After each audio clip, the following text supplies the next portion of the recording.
Hi guys, welcome to my kitchen and welcome to my home. Today we're making hummus. Hummus is a traditional Middle Eastern appetizer. It's probably the most famous appetizer actually. I know that outside of the Middle East hummus is used as a dip most likely, but here in the Middle East we use it as an appetizer mainly, but also we eat it for breakfast sometimes, especially on the weekends with some falafel. Yummy. Okay, so let's get started. The ingredients you need to make the hummus are some chickpeas or some hummus. I call it hummus because in Arabic hummus literally means chickpeas. So the hummus dip is called after the chickpeas. I'm using a can, but you can use the dried. You need some tahini paste or sesame paste. You need juice of 1 large lemon, and that's approximately, I'd say, 3 to 4 tablespoons of lemon juice. You need a small garlic clove, a little bit of salt, and last but never least, some olive oil. And you also might need a little bit of water at the end to thin out the hummus, but we'll add it when we get there. So first thing, I'm going to rinse and drain my chickpeas. If you're going to use dried chickpeas, what you're going to do is you're going to soak them in water the night before. And then the next day you're going to boil them until they become tender, basically until they become like this. And you carry on the recipe from here.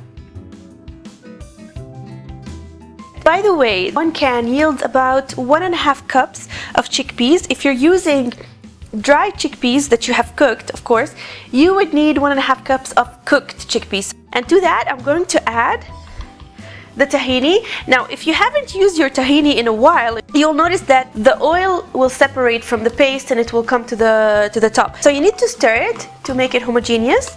And you need about 1/4 cup of tahini and add that to your chickpeas.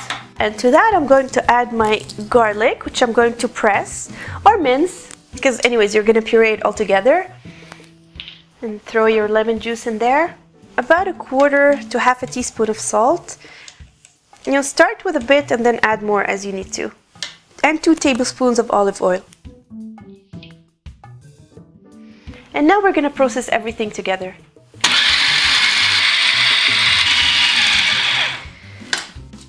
Now, you see, you can tell that my hummus is not entirely smooth. It's a little bit lumpy. So we need to process it some more, but also we need to add a little bit of water to thin it out. So I'm going to add 2 tablespoons of water. You can always add more later, but you can't remove. So just start with 2 tablespoons, and I think that's pretty much all you need.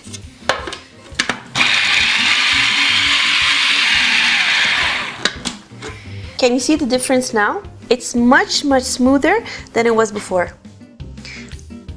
And it tastes really amazing. To me, this is perfect. But at this point, if you want to add more salt, go ahead. If you even want to add garlic, go ahead. So now I don't need to add any more water, but what I'll do is I'm going to scrape the sides and I'm going to process it for another 2 to 3 minutes on high, just to get it even smoother. And once in a while, you could, just to make sure there are no lumps, just scrape down the sides. We want that hummus smooth, okay? And creamy.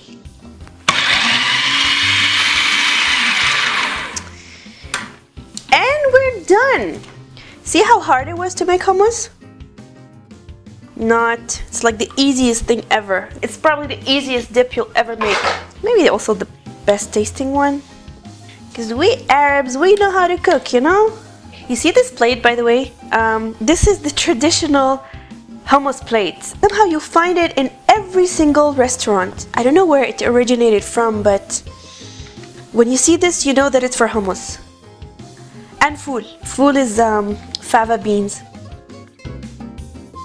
It also goes very well with hummus. Maybe I'll make a recipe about that too soon. So the recipe that I made here yields about 1 bowl, like you see here, bowl of dip of hummus. So if you're having guests or if you're having a party, I invite you to double or even triple this recipe, because your guests will not leave it alone. Okay, they're gonna be fighting over it. So you might as well make enough for all of them. Now, of course, you can leave your plate like this, and it's perfectly fine. But yeah, you probably know me by now. I need to decorate my food. So what I like to do is form a, I don't know, indentation like that in the center, or form a wall rather around with the hummus. And this is how they serve it in restaurants most of the time. Now to garnish your hummus, you sprinkle some paprika if you wish, or some chopped parsley. And I have placed a couple of whole chickpeas that I have reserved from the can. And naturally you have to add olive oil. If you want to keep it low fat, you can omit the olive oil, but not today. And here we go, our final product.